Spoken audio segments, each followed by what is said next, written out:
We are SomewhatNerdy.com. I'm Starve Chris. JDS. What's up? We're doing a little bit of something different today. We're not going to do our normal toy reviews. We're going to kind of mix it up and a new kind of show that we're going to try to work on.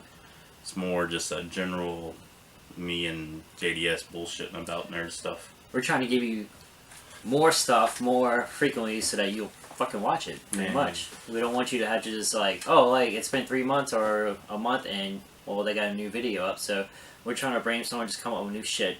If we're just gonna sit here and eat a can of pork and beans, well, we'll make a video of it. It's coming later. Maybe do it once a week. We'll shoot for. We're hoping to get maybe some of the other nerds from the website to join us eventually. Durf, if we can work Roz into the show, even though he's way in England, maybe on Skype in or. Can we have like a 13-inch black and white monitor of Roz Skyping right here? Yeah, we could do that. And then we could put a monitor right there playing the Evil Dead remake, and he has to watch it. Has to force to watch it. He like it might be like weird, but he can like really kind of make it out. We're also looking for a name of the show. I guess not just so much the toy reviews. Maybe we do nerd talk on the website. We do that about once every 2 or 3 weeks with all the nerds on the website, and we just answer a general question that people send us in. So if you got an idea, watch the show, think of something, send it in to us. First and foremost, we're a website. That's where we started from. Make sure you join. I mean, go look at the website. We put up trailers, movie reviews, game trailers, cosplay interviews. We do a different cosplay interview every week. So make sure you check that out. Follow us on Facebook, Twitter, pretty much all the others. Tweet these nuts. He's got to say that every time. I can't help it. Make sure you're telling your friends to subscribe to the YouTube channel. That's the biggest thing right now. Like I said, we really want to keep doing these. This past weekend we were at the Wizard World Comic Con in New Orleans. Well, as you can see, we pretty much racked up on a bunch of stuff. I brought a bunch of Master Universe. Okay, off the top. How much did you spend? About $300. $275. Somewhere right around there. I think what I got here is I got $400 right here. Huh? Yeah, I got 400 right here. How much was the Robert Englund print?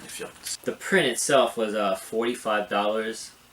No, wait, my bad. The autograph was $45. The print, if I had something to autograph, if I brought something, but for the print is $5. And then you had to get him to sign it. Was it $50? $50. $50 for this. In the little case, the little plastic case that comes in, I paid like $3 for it at a different booth.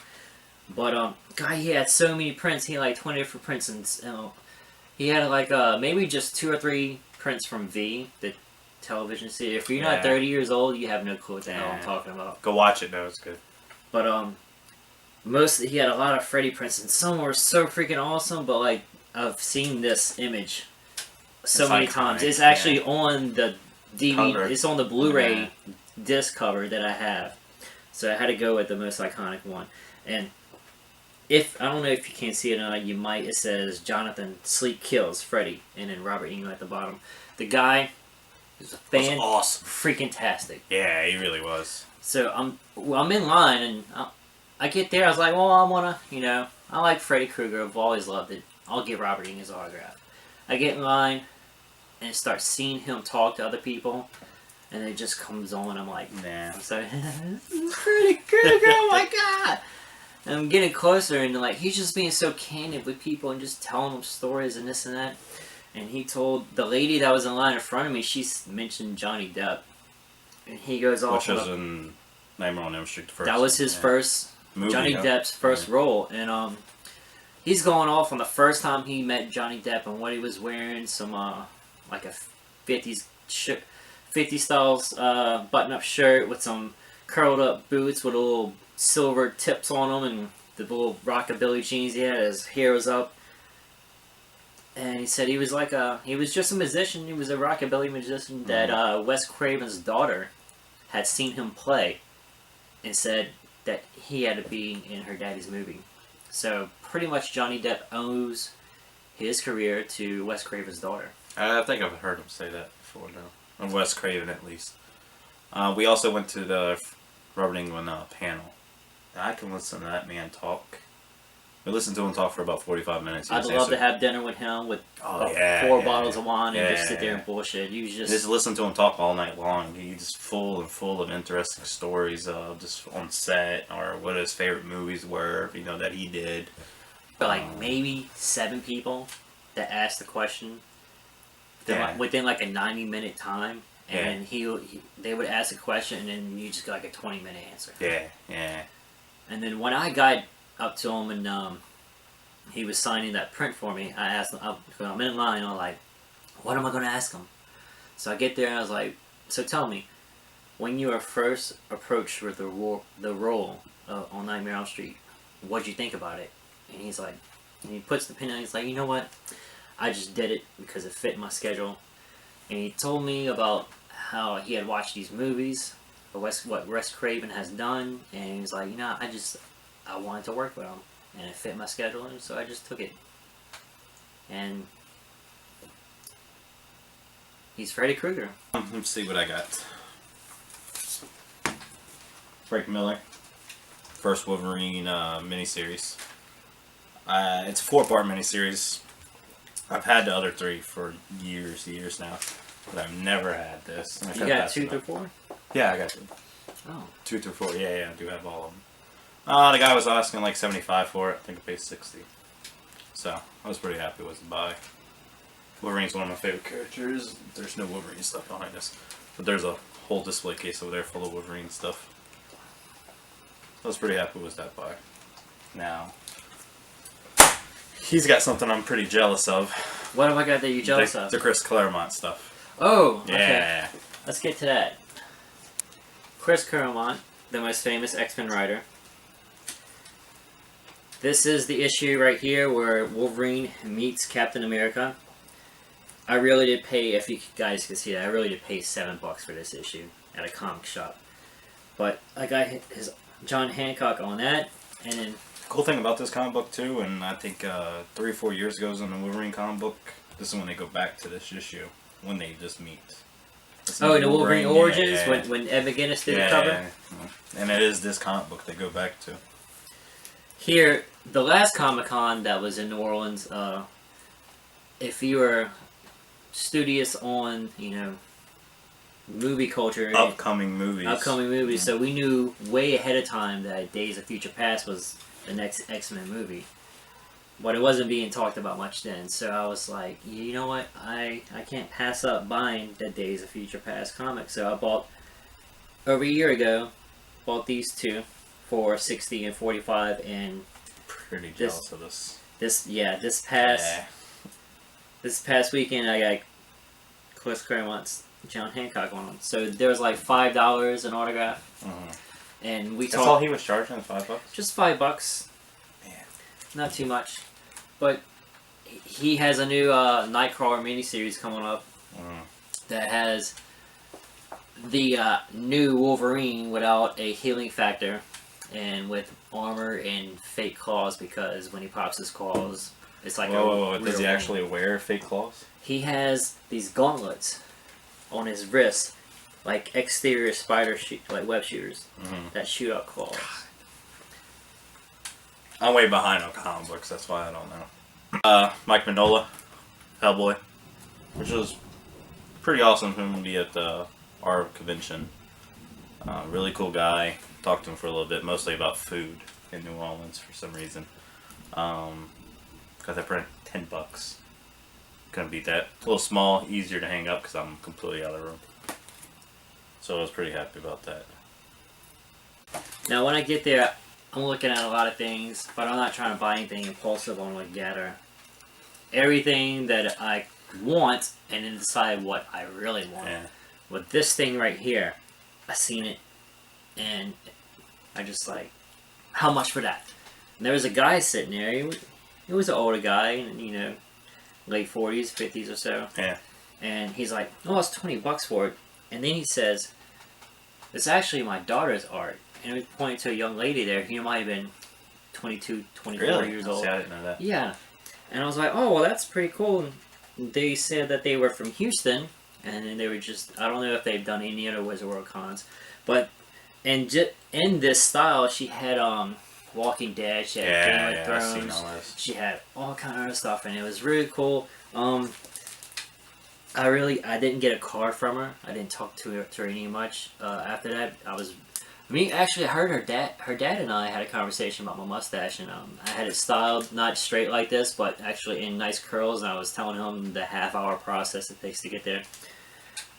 And I think that's why I didn't get 2 seconds getting information from her. But right here at the bottom, it says Hosiko Inc. So I'm gonna Google If we that. do find the website or Facebook page, put a link in the bottom. So. Yeah, we will put a link in the bottom if you're interested in any art like this. I mean, like I said, this is just $20, and she had all kind of prints from pop culture everywhere. As you know, giant He-Man fans, and this guy has this giant He-Man print. It's like a banner. Yeah, behind him. Like a big, like, battle flag. Yeah, battle flag. Yeah, sitting up behind him, and his name was if I might. Gavin Michelli. Michelli? Is that how you say his last name? I'm going to say it like that. I'm going to say if it's wrong, send me an email. But, instantly drawn to this artwork. I've seen this artwork on the internet a few times. Couldn't tell who it is. And he's actually a local guy. Awesome, awesome artwork. I'll put a link to his DeviantArt and his Facebook page in the bottom. I was just blown away by it. He's also got some comic books he's working on, so hopefully be able to promote some of those too. He did that, and he did the Harley Quinn, which is, I mean, all of his artwork is good. He had a Luke Cage. Show it up a little bit more, like. He had a Luke Cage, kind of like a 70s mixed with a 90s style. Do you have the tiara? Yeah, it's more of like a headpiece kind of thing. I wish they would go back to that. I want that too. That costume, Luke Cage is also one of my favorite characters. And it would be so easy to turn that costume into a more modern costume. Just swag it out. I'm so sorry I said swag. I don't know why I didn't buy this. I seen it, and as soon as I saw it, I thought you brought it. I do know why, because he was one of the, probably like the first 3 people I went to. You gotta hold talking back. about customs, and I didn't just want to blow out money until I had a list of things I wanted. But I do want it now. And since he only lives about 60 miles away from here, I'm sure he has I'll a bigger get one than this too. I would get that one. I would get that I got this one for size reasons. These are harder to find frames for. Well, I told you my idea, huh? No. Well, I haven't told you guys my idea. Although I do collect a lot, I have such limited space to store things, so I try to think of ways to do things more compactly. So I got about close to 20 prints now.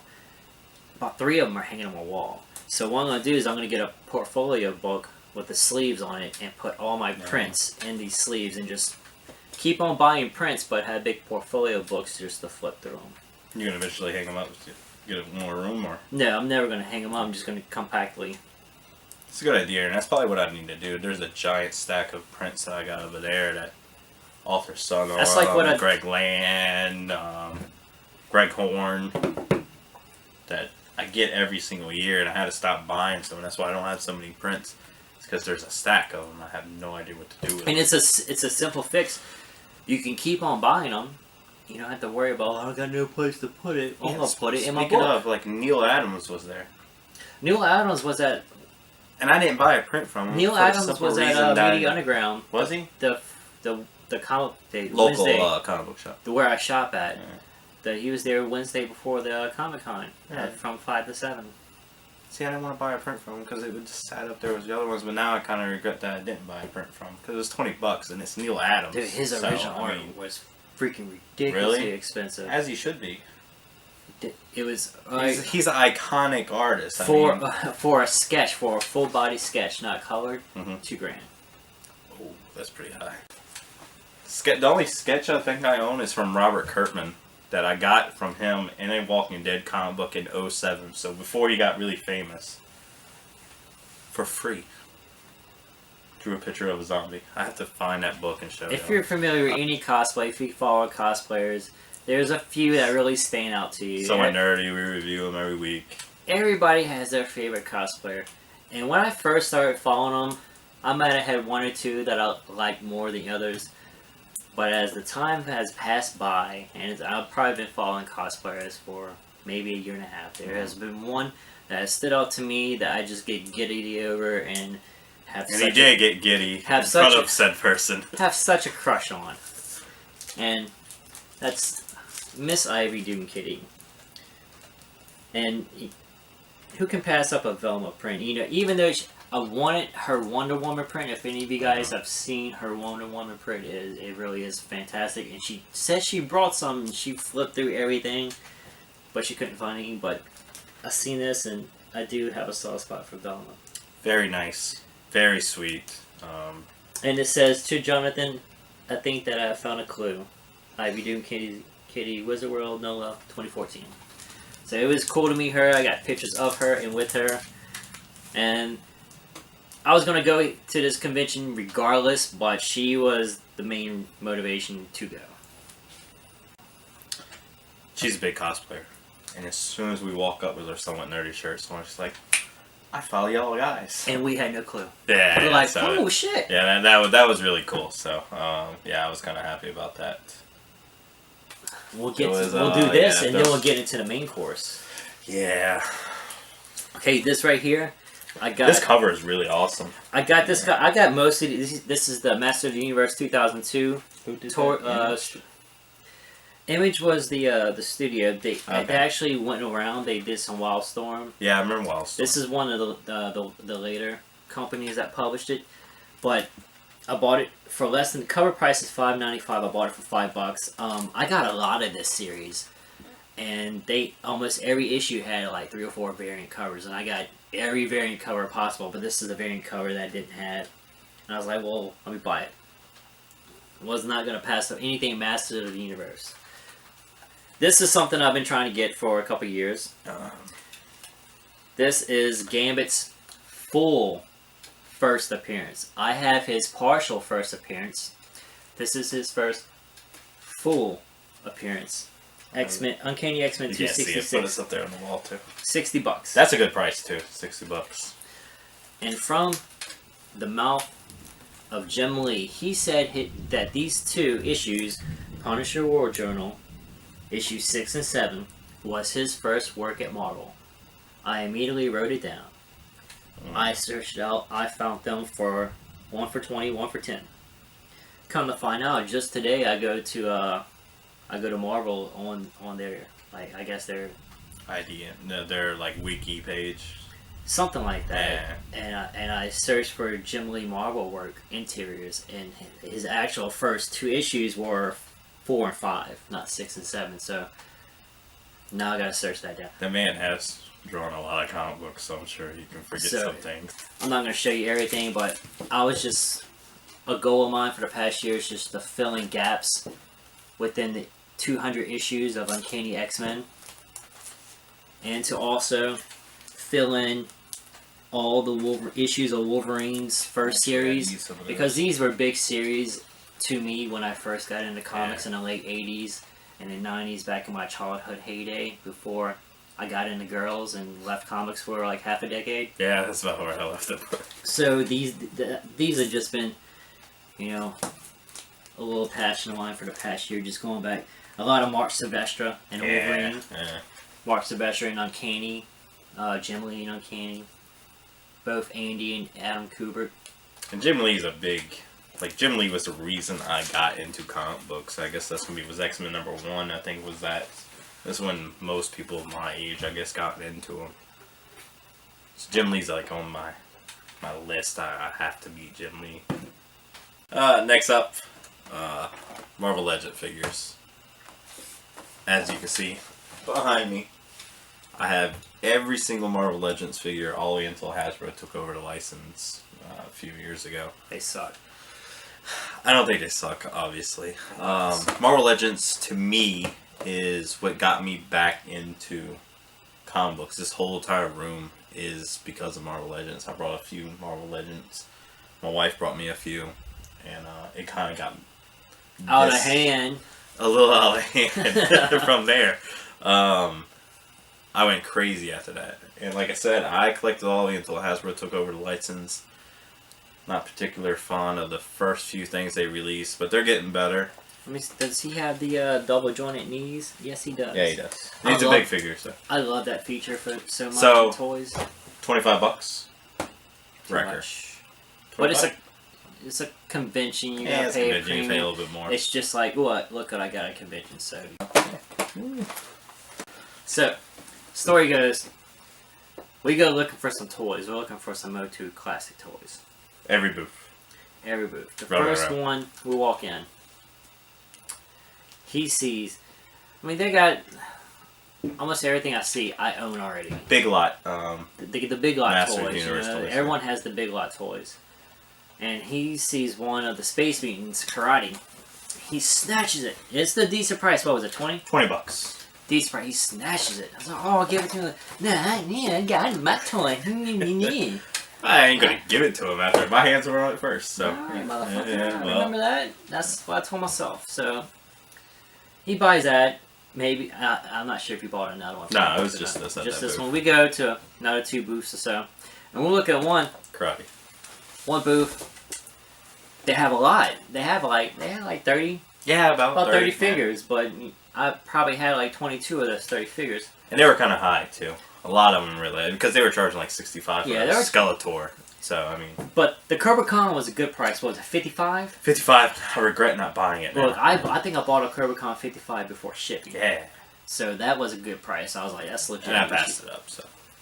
But then we're looking at these for 2 to 3 minutes. They're right in front of our face. Every one was right in front of our face. And then all of a sudden, it just pops. What this is. And I got the Spirit of Hordak chase figure.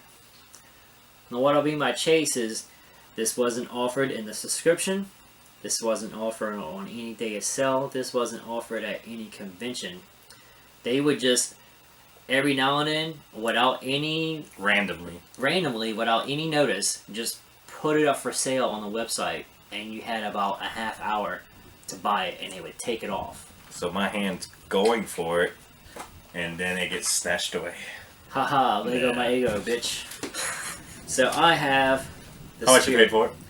60? Yeah, 60. Which with shipping from eBay, that's probably what it would have cost. Yeah.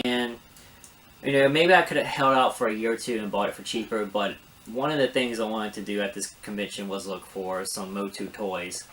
So I didn't mind paying an extra price for something I even... A little harder for him since he has most of them. I don't have any, so every booth I was just... He was just light them up. Same booth. Hero.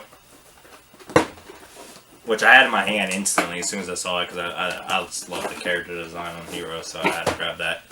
And then Buzz Off was another vintage figure that I had that I loved. So I grabbed him over Cobra Khan. I probably regret that later. I should have grabbed Cobra Khan. But I'm pretty happy with Buzz Off, so. Last 2 figures I brought was Chief. Divius. Walked into a booth. They were paying $25 for him, so I grabbed them up. Not a character I really particularly care about, but $25. It goes to the 2000X line or the MIV, Michael Young. 2001. MIP, Michael Young Productions. Yeah. Cool figure. If anybody remembers in our Castle Grayskull review, for the life of us, we couldn't not remember this motherfucker's name. At all. But now we have the figure. We claim up to it. More importantly, is this. This is the second Stan Lee figure I have. This is Standor. He's a Stan Lee in the Master Universe He-Man line. Why is that in existence? This is a collaboration between his company and Mattel. Now his company is POW, which is Purveyors of Wonder. $30. So again, I was throwing money at somebody Which else. is cheaper than what I paid for it. Cheap. I mean, you couldn't even get it off the website for $30. I paid $25 for Plus it. shipping. Plus the 13 hour shipping, so that was a steal. Especially at a con, con is always I was pretty excited about this. And this was only sold at Kamikaze, which was Stanley's convention. So. What? Kamikaze! Not sure what we're going to do the next show about. But, I was going to do a toy review on some new toys, but I'm broke from the Comic-Con, so that might be put off for a little bit. So, it really is looking like the Pork and Beans might be next week's episode. Well, until next time. That's all we have. Toodles. And remember, this video is 20% cooler because there's no ponies in it. Later.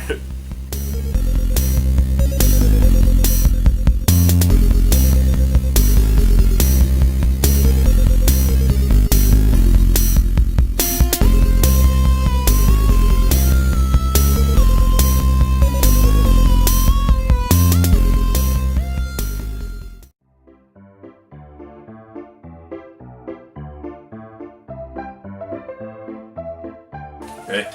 Fly him down here and watch it with them. If we gotta fly over there Or fly over there. and kidnap them. It's coming. Yeah. I gotta stop saying Say no. I never say until this camera's in front of me. Nice. When we start getting like panties in the mail, and not granny panties, but like sexy panties, then we'll know that we've actually arrived somewhere. Don't send Where that is, Don't send panties, please. Please. Not your. Well, you can see your mom's. Don't send. And it's not hard. New Orleans. That doesn't sound like Nolans. It's New Orleans. And we're probably the worst people to probably be teaching vocabulary to any people. It's getting slightly complicated the more alcohol we drink. But I'm telling you, it's all been his fault. One of the last few years.